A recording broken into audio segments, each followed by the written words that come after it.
Bienvenidos a esta presentación sobre los argumentos en el lenguaje ordinario. Hoy les vamos a analizar cómo mejorar la claridad y la precisión de nuestros argumentos basados en el capítulo 7 del libro de la introducción a la lógica de Irving Copy. A lo largo de la presentación exploraremos varias técnicas esenciales. Comprender y aplicar estas técnicas nos permitirá estructurar argumentos lógicos más sólidos, evitando ambigüedades y errores comunes. Bueno, comenzamos con la reducción del número de términos en un silogismo. Bueno, un silogismo correctamente formulado debe contener exactamente 3 términos. Estos son el término mayor, que es el predicado de la conclusión, el término menor, que es el sujeto de la conclusión, el término medio, que es el término que aparece en ambas premisas y que conecta los términos mayor y menor. Bueno, si un silogismo contiene más de 3 términos, se vuelve inválido porque no hay una conexión lógica clara entre sus partes. Veamos un ejemplo de un argumento con más de 3 términos. Como primero tenemos, todos los seres humanos son racionales. Segundo, todos los filósofos son personas pensantes. Y tercero, algunas personas pensantes son racionales. El problema aquí es que personas pensantes no aparecen en la conclusión y no se conectan correctamente con los otros términos. Para corregirlo, debemos reformularlo usando solo 3 términos, como por ejemplo, todos los filósofos son seres humanos. Todos los seres humanos son racionales. Por lo tanto, todos los filósofos son racionales. Ahora, el argumento es válido porque el término medio, seres humanos, conecta correctamente las premisas. A continuación, traducción de proposiciones a forma estándar. Para garantizar la claridad en un argumento, es fundamental traducir las proposiciones a una forma estándar. Las proposiciones categóricas deben seguir una de las siguientes estructuras. La vocal A, todos los S son P, la vocal E, ningún S es P, la vocal I, algún S es P, la vocal O, algún S no es P. Veamos un ejemplo de una proposición cotidiana. Las personas inteligentes siempre leen libros. Bueno, esta oración debe transformarse a la forma estándar y quedaría de la siguiente manera. Todas las personas inteligentes son personas que leen libros. Hacer esta transformación ayuda a la claridad de los términos del argumento y facilita su análisis lógico. Los casos especiales en la traducción. Existen situaciones en las que la traducción a forma estándar es un poco más compleja. Aquí tenemos dos casos comunes como son las proposiciones condicionales. Un ejemplo sería, si llueve, la calle se moja. Para evitarla, en una proposición categórica, la expresamos así. Todas las ocasiones en las que llueve son ocasiones en las que la calle se moja. También tenemos los términos indefinidos. A veces, una proposición incluye un sujeto ambiguo, como los estudiantes llegan tarde a clases. Esto puede significar dos cosas. Todos los estudiantes llegan tarde a clases si se habla en términos generales. Y algunos estudiantes llegan tarde a clases si no se aplica a todos.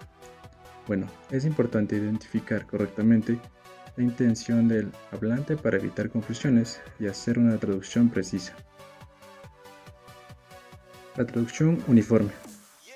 Otros aspectos clave en la claridad de los argumentos en la traducción uniforme, es decir, usar los mismos términos a lo largo de un razonamiento. Cuando usamos sinónimos y variamos la terminología sin justificación podemos generar confusión. Aquí vemos un ejemplo de un argumento con errores en la traducción uniforme. 1. Todos los niños deben obedecer las reglas. 2. Los estudiantes no pueden desobedecer las normas escolares.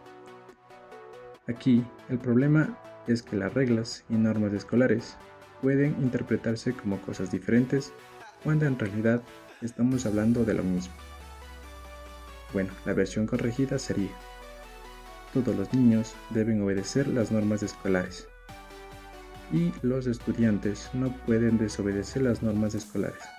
Al unificar los términos, el argumento se vuelve más claro y consistente. Los errores comunes en la traducción uniforme. Al aplicar la traducción uniforme, debemos evitar 3 errores comunes. 1. Usar sinónimos sin darnos cuenta. Un ejemplo sería adultos con personas mayores de edad. Aunque parecen intercambiables, pueden tener connotación diferente en ciertos contextos. 2. Cambiar el sujeto sin justificación. Un ejemplo sería cambiar de hombres a humanos. Un argumento debe ser consistente en su sujeto para evitar confusiones. Y 3. Falta de coherencia en términos negativos. Un ejemplo sería prohibido y no permitido. Aunque muchos contextos significan lo mismo, pueden generar diferentes interpretaciones dependiendo del uso. Bueno, para evitar estos errores, nos ayuda a construir argumentos más claros y efectivos.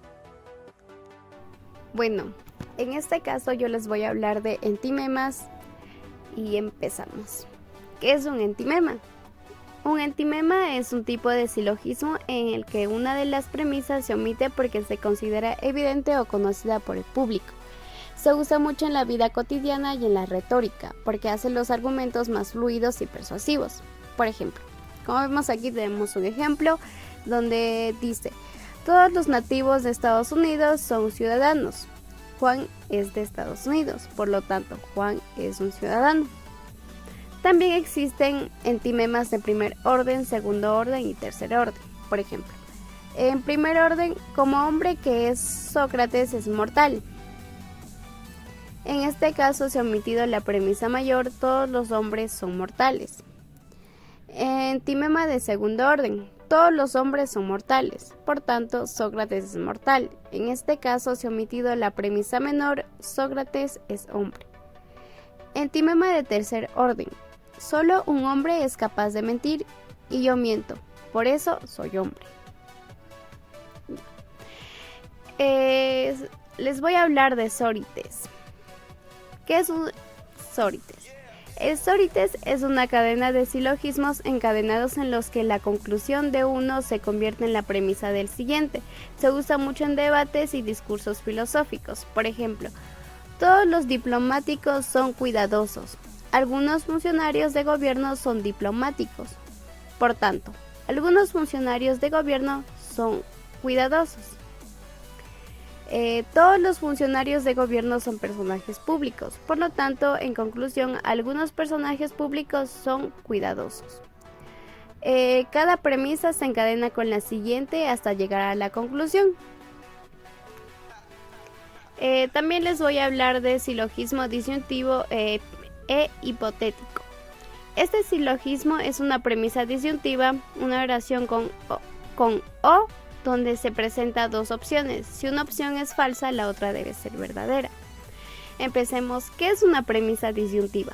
Es una proposición que afirma o niega una de dos opciones que son mutuamente excluyentes.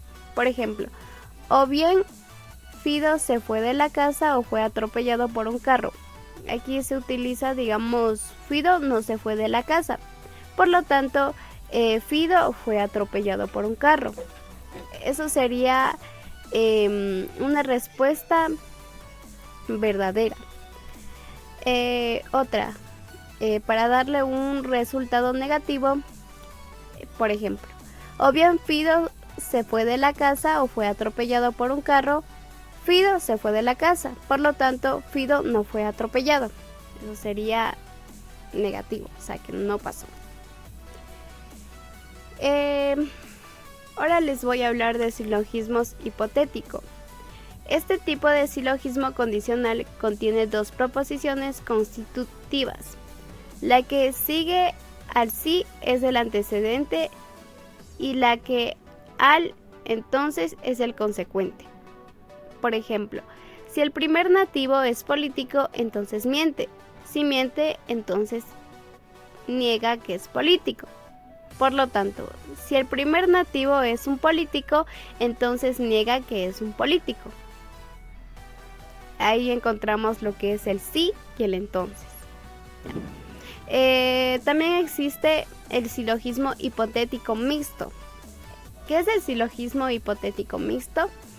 El silogismo hipotético mixto es un tipo de razonamiento deductivo que combina una premisa condicional hipotética con una de la premisa categórica para llegar a una conclusión. Se divide en dos formas principales. El modus ponens, que es la afirmación del antecedente. Aquí tenemos, digamos, aquí dice si P, entonces Q. P ocurre, por lo tanto Q ocurre. Por lo tanto, aquí tenemos un ejemplo donde dice si P sería si estudias, entonces Q, entonces aprobarás el examen. Como P ocurre, estudiaste. Por lo tanto, Q ocurre, aprobarás el examen. El otro ejemplo es el modus tollendo tollens, que es la negación del consecuente. Aquí se dice si P, entonces Q. Q no ocurre, por lo tanto P no ocurre. Aquí tenemos si P sería si llueve, entonces Q, entonces el suelo estará mojado. Q no ocurre, el suelo no está mojado, por lo tanto no llovió. Y para concluir les voy a explicar qué es el dilema. El dilema es una situación en la que se representa dos alternativas, pero ambas llevan una misma conclusión, normalmente negativa. Se usa mucho en discursos políticos y en la toma de decisiones difíciles. Por ejemplo, si dices lo que es justo, los hombres te odiarán, y si dices lo que es injusto, los dioses te odiarán. Pero debes decir una cosa o la otra, por lo tanto serás odiado. Su hijo refutó ese dilema con el siguiente: si digo lo que es justo, los dioses me amarán, y si digo lo que es injusto, los hombres me amarán. Debo decir una sola cosa, por lo tanto seré amado. En este caso se puede decir que digas lo que digas, la respuesta siempre será una y será negativa. Eso y muchas gracias.